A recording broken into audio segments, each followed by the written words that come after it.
श्री स्वामी समर्थ. जय जय स्वामी समर्थ. स्वामी महाराजांच्या कृपेने तुमच्या सर्व इच्छा मनोकामना पूर्ण होतील. वर्षातील सर्व पौर्णिमा तिथीतील महत्त्वाची पौर्णिमा म्हणजे कोजागिरी पौर्णिमा. ही पौर्णिमा अत्यंत शुभ आणि महत्त्वाची मानली जाते. यंदा पौर्णिमेचे व्रत हे 16 ऑक्टोबर रोजी पाहण्यात येणार असून या दिवशी रात्री चंद्रप्रकाशात जाणार असं मानलं जातं. ही कोजागिरी पौर्णिमेच्या रात्री देवी लक्ष्मी पृथ्वीवरती येत असते. भक्तांसाठी सुख आणि समृद्ध होण्याचे आशीर्वाद सुद्धा देत असते. धनप्राप्तीसाठी देवीला प्रसन्न करण्यासाठी हा दिवस खूप महत्त्वाचा मानला जातो. वर्षातील 12 पौर्णिमा तिथीमध्ये या तिथीचं महत्त्व सुद्धा विशेष असं मानलं जातं. या दिवशी देवी लक्ष्मी प्रकट झाली म्हणून हा दिवस देवी लक्ष्मीची जयंती म्हणून देखील साजरा केला जातो.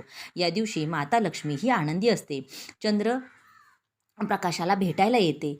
म्हणजेच काय तर त्यावेळी लक्ष्मीचा त्या भक्तावर विशेष आशीर्वाद असतो. ज्यांना ती उपासना किंवा भजन कीर्तन गाताना पाहते तेव्हा माता लक्ष्मीला किंवा तिची पूजा कोण करते हे जेव्हा पाहते आणि म्हणून तेव्हा ती खूप प्रसन्न होते. या दिवशी चंद्र देखील त्यांच्या 16 टप्पे पूर्ण होतो आणि अमृताचा वर्षाव करतो.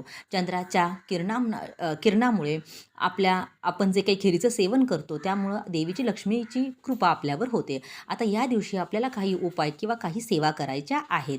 आपल्याला आयुष्यामध्ये अनेक अडचणी असतात, संकटे असतात आणि त्या संकटांचा अडचणींचा वेग कमी करण्यासाठी आपण सेवा करू शकतो किंवा ज्या दिवशी आपण सेवा करतो त्याचं फळ आपल्याला चांगलंच मिळतं. मग आपला व्यवसाय बंद झाला असेल किंवा मुलांचं शिक्षण होत नसेल, मुलांच्या नोकरीमध्ये यश मिळत नसेल किंवा पैसा जर आला तर तो पैसा स्थिर राहत नसेल, कुठंतरी तो वायफळ खर्च होऊन निघून जातो. आपण मेहनत तर घेतो पण मेहनतीचं फळ आपल्याला पाहिजे तसं मिळत नाही. मग आता या सर्व समस्या दूर होण्यासाठी आपल्याला या कोजागिरी पौर्णिमेच्या दिवशी काही उपाय व सेवा करायच्या आहेत. तर कोणते उपाय व सेवा कराव्या हे जर जाणून घ्यायचं असेल तत्पूर्वी तुम्ही जर चॅनेलवरती नवीन असाल तर चॅनेलला लाईक करा, सबस्क्राईब देखील करा आणि कमेंटमध्ये श्री स्वामी समर्थ किंवा ओम महालक्ष्मी नमः लिहायला विसरू नका. आता कोजागिरी पौर्णिमेच्या दिवशी आपल्या घरामध्ये जर आपण काही सेवा केली तर आपल्या घरामध्ये आर्थिक भरभराट होते. आता या दिवशी देवी लक्ष्मी, गणपती, विष्णू, चंद्र यांची पूजा करावी. जर तुमच्याकडे कायम पैशांची जर कमतरता जाणवत असेल किंवा तुम्ही कमवलेला जो पैसा आहे तुमच्याकडे राहत नसेल तर हा उपाय तुम्हाला नक्की फायदेशीर राहील. या दिवशी तुम्हाला विष्णू सहस्त्रनाम असेल, श्री सूक्तम असेल याचं पठण करायचं आहे.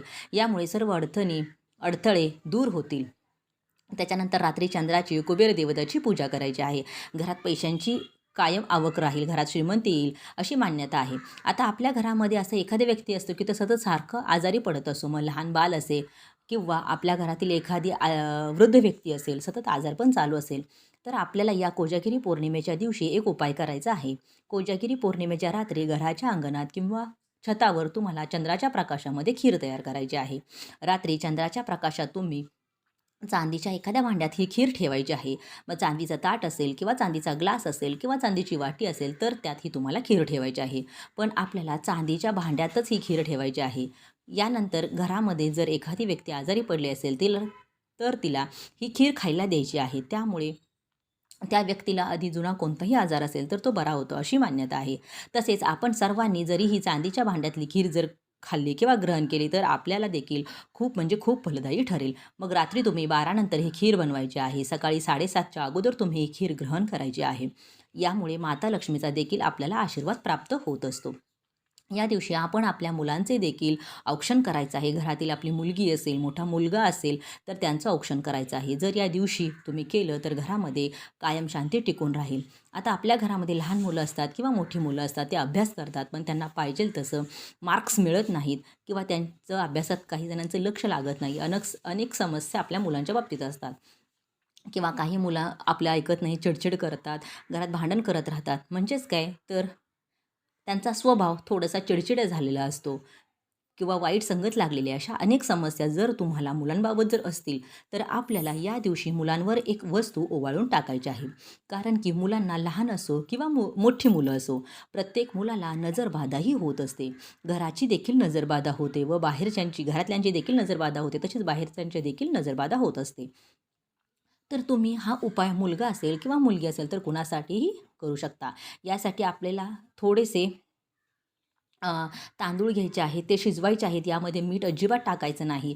जो आपल्याला भात शिजवून घ्यायचा आहे आणि हा भात शिजवून झाल्यानंतर तो थोडासा थंड होऊ द्यायचा आहे. त्यानंतर तो एखाद्या पत्रावळीवर असेल किंवा एखाद्या कागदावरती काढायचा आहे. आता हा भात आपण आपल्या मुलांवरून उतरून टाकायचा आहे. मग मुलांना पूर्वेकडे किंवा पश्चिमेकडे तोंड करून बसवा. फक्त दक्षिण दिशेकडे मुलांना तोंड करून बसवायचं नाही. त्यानंतर मुलांवरून हा भात आपण 7 वेळा उतरायचा आहे आणि मी म्हणायचं आहे, की माझ्या मुलाला जी काही येडापिडा मागं लागली असेल, जी काही संकटं माझ्या मुलावरती येत असतील, तर ती दूर होऊ दे, त्याच्यावरील नजर उतरू दे, असे आपण म्हणायचे आहे. आता हा एकच भात तुम्हाला अगदी 2 मुले असतील, तर त्यांच्यावरून देखील तुम्हाला दोघांवरून देखील उतरून टाकू शकता. मुलगा असेल, मुलगी असेल, दोघांवरूनही आपण हा भात उतरून टाकायचा आहे. आणि आता हा भात आपण आपल्या छतावरती नेऊन ठेवायचा आहे किंवा तुमच्या घराच्या पुढे देखील तुम्ही ठेवू शकता. फक्त जिथे कावळा किंवा एखादा पक्षी हा भात खाऊन जाईल, अशा पद्धतीने आपण तिथे हा भात ठेवायचा आहे. भात ठेवायला जाताना आपण बोलायचं नाही आणि भात ठेवून आल्यानंतर देखील आपण कोणासोबतही बोलायचं नाही. त्यानंतर हात, पाय, तोंड स्वच्छ धुवायचं आहे आणि तुम्ही तुमच्या घरातील कामेही करायची आहेत. जर हा उपाय केला तर आपल्या मुलांना कोणाचीही नजरबाधा झालेली असेल किंवा त्याच्यामागे कोणतीही संकटे लागलेली असेल, तर ती नक्कीच दूर होतील. तर हा उपाय तुम्ही बुधवारी करू शकता किंवा बुधवारी जर करणं शक्य नसेल, तर तुम्ही हा गुरुवारी जरी उपाय केला तरी पण चालेल. कारण की गुरुवार देखील पौर्णिमा आहे. आता यानंतर आपल्याला तिसरा उपाय करायचा आहे, म्हणजेच तो आपल्या घरामध्ये जर कोणाला नोकरी मिळत नसेल किंवा तुमचा व्यवसाय आहे, पण तो व्यवसाय अगदी बंद होणार आहे किंवा बंद पडण्याच्या मार्गावरती आहे किंवा काहींना प्रमोशन मिळत नाही किंवा नवीन नोकरी मिळत नाही, तर त्यासाठी आपल्याला हा उपाय करायचा आहे. मग हा उपाय कोण करू शकतं? तर घरातली कोणतीही व्यक्ती हा उपाय केला तरी पण चालेल. मग ताई असेल, दादा असेल, आजी असेल, आजोबा असेल, तुमची मुलं हा देखील उपाय करू शकता. फक्त मासिक धर्म असेल किंवा सुतक असेल, तर हा उपाय आपल्याला करता येणार नाही. तर आता आपल्याला काय करायचं आहे, कणिक घ्यायची आहे आणि कणकेचा आपल्याला दिवा बनवून घ्यायचा आहे. आणि हा कणिक बनवताना यामध्ये आपल्याला मीठ अजिबात टाकायचं नाही. आपल्याला त्याच्यामध्ये थोडीशी हळद टाकायची आहे आणि हा कणकेचा दिवा जसा आपण चौमुखी दिवा बनवतो, हा चौमुखी दिवा बनवून घ्यायचा आहे. ज्याला 4 दिशा असतील असा दिवा बनवून घ्यायचा आहे किंवा तुमच्याकडे मातीचा जर चौमुखी दिवा असेल, तर तो देखील तुम्ही घेऊ शकता. कारण की हा दिवा आपल्याला मंदिरामध्ये ठेवायचा आहे. त्यामुळे तुम्ही शक्यतो तरी तुम्ही कणकेचा दिवा बनवावा आणि हा दिवा आपल्याला घ्यायचा आहे आणि आपल्याला मोहरीचं तेल घ्यायचं आहे. आता हा दिवा घेऊन आपण हनुमान मंदिरामध्ये जायचं आहे किंवा जर तुमच्या घरामध्ये हनुमानजींचा जर फोटो असेल, तर तिथं देखील तुम्ही हा दिवा प्रज्वलित करू शकता. तर आपण हा चौमुखी दिवा घ्यायचा आहे, ज्याच्या 4ही वाती 4 दिशांना असतील. अशा प्रकारे आपल्याला या दिव्यामध्ये मोहरीचं तेल टाकायचं आहे. मोहरीचं तेल नसेल तर तुम्ही तिळाचं देखील तेलकट टाकू शकता आणि आपण हा दिवा मंदिरामध्ये किंवा तुमच्या घरामध्ये हनुमानजींचा फोटो असेल तर तिथं प्रज्वलित करायचा आहे. त्यानंतर आपल्याला हनुमान चालीसाचं पठण करायचं आहे. हनुमान चालीसाचं पठण जर शक्य नसेल, तर तुम्ही मोबाईलवरती लावूनसुद्धा देऊ शकता, श्रवण करू शकता. तरी पण चालेल. तुम्ही श्रीराम जय राम, जय जय राम या मंत्राचा देखील तुम्हाला जप करू शकता. 61 वेळा जप करायचा आहे आणि हा जप करून झाल्यानंतर हनुमानजींना तुमची जी काही इच्छा आहे, मनोकामना आहे ती सांगायची आहे. मग नोकरी असेल, नोकरी व्यवस्थितरित्या चालत नसेल किंवा नोकरीमध्ये प्रमोशन मिळत नाही किंवा व्यवसाय बंद पडण्याच्या मार्गावरती आला असेल, जे काही असेल नोकरी किंवा व्यवसायासाठी, ते तुम्ही सांगू शकता. घरामध्ये आर्थिक टंचाई जाणवत असेल तर त्याबद्दल देखील तुम्ही सांगू शकता आणि तुमची इच्छा, मनोकामना लवकर पूर्ण होईल.